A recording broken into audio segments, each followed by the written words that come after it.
This is your number one independent radio, Raypa on 100.5 FM, Abuja. Hello and welcome to the news desk. I am Idimachi Ikechukwu. First, the headlines.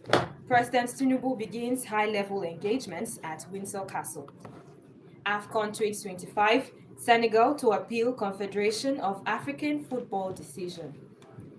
Denis Nguesso re-elected as Republic of Congo president in landslide victory. And U.S. senators to grill Trump top aides over national security. We'll bring you details shortly. It's not a voting. As the news drops, it breaks with us. Join us for news on the hour every hour. News desk at 12 noon, Metro News at 4 p.m. Enjoy infotainment, breaking and sporting news at their best 24/7. This is Radar FM News. And now the news in detail. President Bola Tinubu is currently in the United Kingdom, where he has commenced activities for his historic state visit, with a key appearance scheduled today at Windsor Castle. The president, accompanied by First Lady Oluremi Tinubu, arrived in the UK yesterday and has since begun engagements aimed at strengthening diplomatic and economic ties between Nigeria and the United Kingdom. Today's highlight of the visit will see President Tinubu hosted at Windsor Castle by their Majesties King Charles III and Queen Camilla, marking a significant moment in the two-day state visit. The visit, which runs from March 18th to 19th, is the first state visit by a Nigerian leader to the UK in 37 years, underscoring renewed efforts to deepen bilateral relations.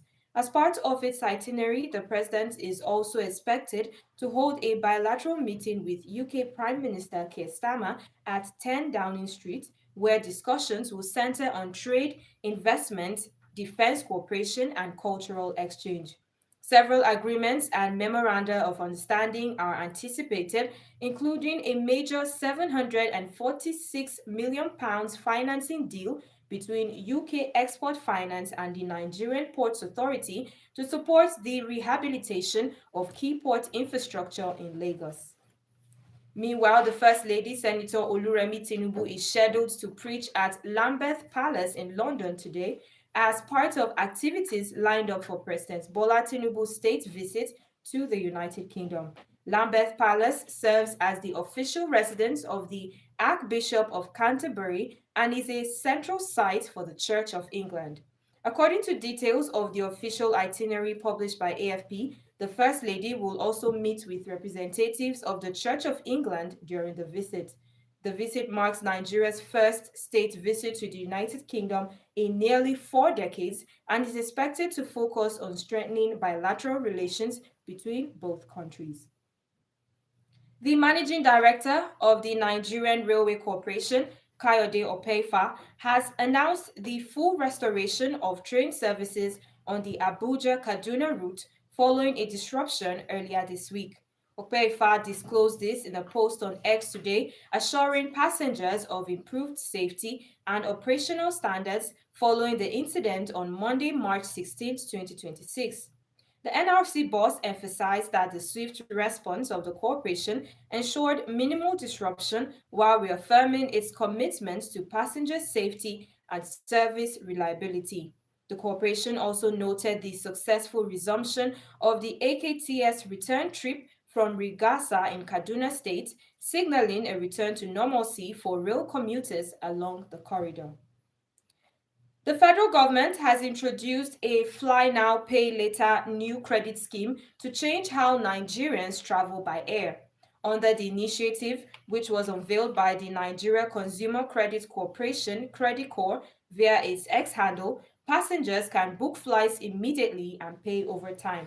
The statement noted that through the initiative, eligible customers can book domestic flights and repay the cost over time through structured financing, removing the upfront barrier that often delays important trips. The development comes at a time when domestic airfares have surged, driven by high aviation fuel costs and foreign exchange pressures.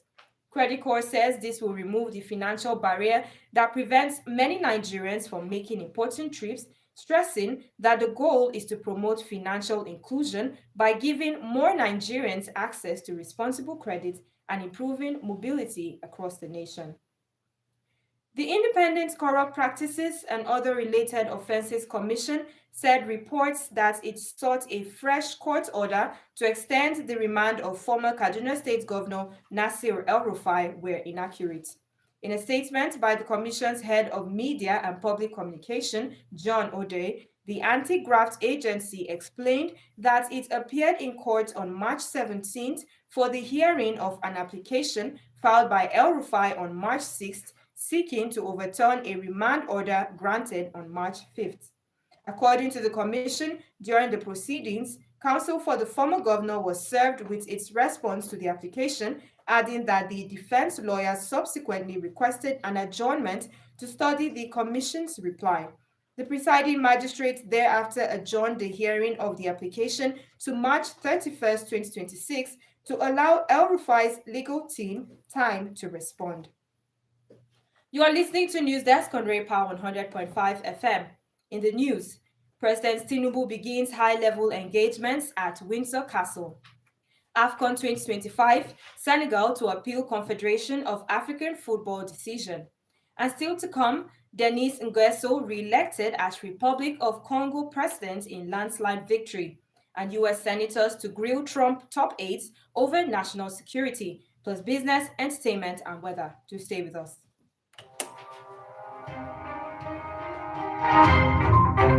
As the news drops, it breaks with us. Join us for news on the hour every hour. News desk at 12 noon, Metro News at 4 p.m. Enjoy infotainment, breaking and sports news at their best 24/7. This is Ray Power FM News. Thanks for staying with us. And now to the African scene. Congo Republic President Denis Sassou Nguesso has been re-elected with 94.82% of the vote, extending his nearly 42-year rule over the Central African oil producer. Diplomats and political analysts had expected an easy victory for 82-year-old Sassou, who faced 6 little-known challengers in a race whose run-up was tightly managed by the ruling Congolese Labour Party. The main opposition parties opted not to field candidates, citing a lack of transparency, and 2 of the best-known opposition figures, General Jean-Marie Makoko and Andre Salisa, have been in jail for nearly a decade.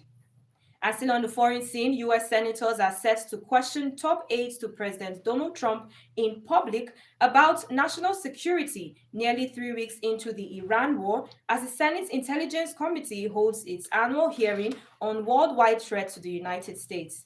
The hearing is likely to focus on the Middle East conflict that began on February 28 as lawmakers, including some of Trump's fellow Republicans as well as Democrats, have said they want more information about a war that has killed thousands of people, disrupted the lives of millions, and shaken energy and stock markets.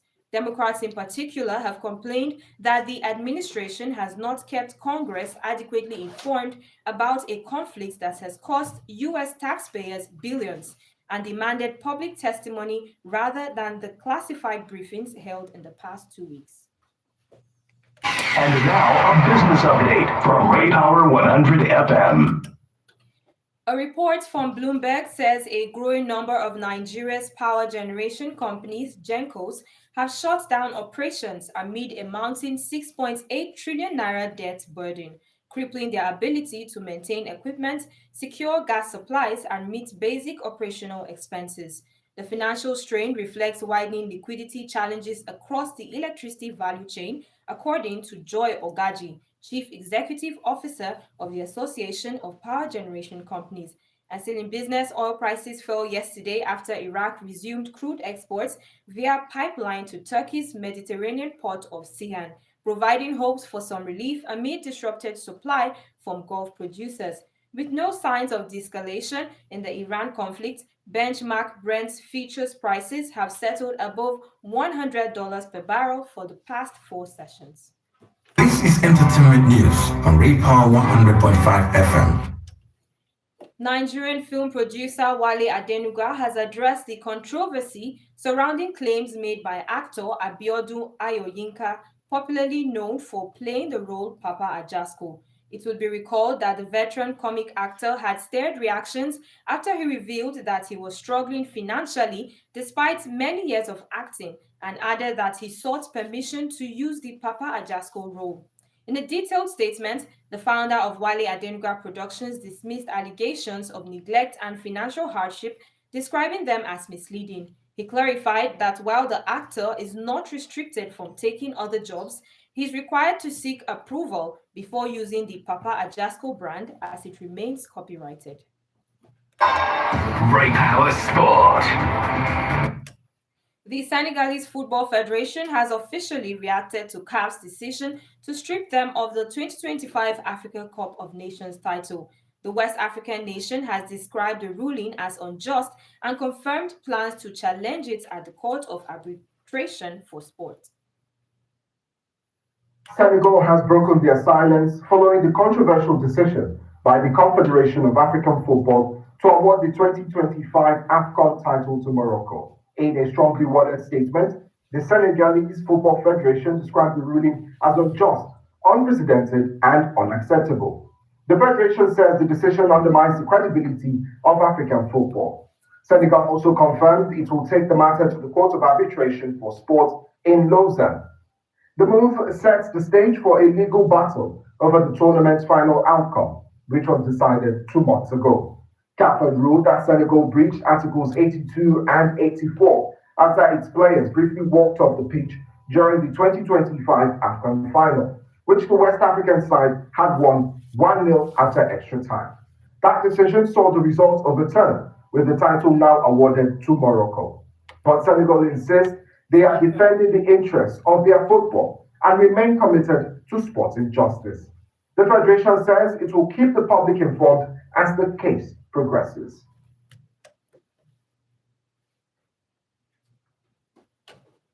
Ray Power Weather. And the weather outlook today shows dust haze across the north and north central, with visibility dropping in parts of the FCT, Kano, Katsina, and Jigawa. Down south, expect sunny skies with scattered clouds, with a probability of light showers and thunderstorms in Lagos, Rivers, Delta, and Akwa Ibom states. You've been listening to the news desk on Ray Power 100.5 FM. To end the news, here is our last line. In the words of Aristotle, an ancient Greek philosopher, we are what we repeatedly do. Excellence, then, is not an act, but a habit.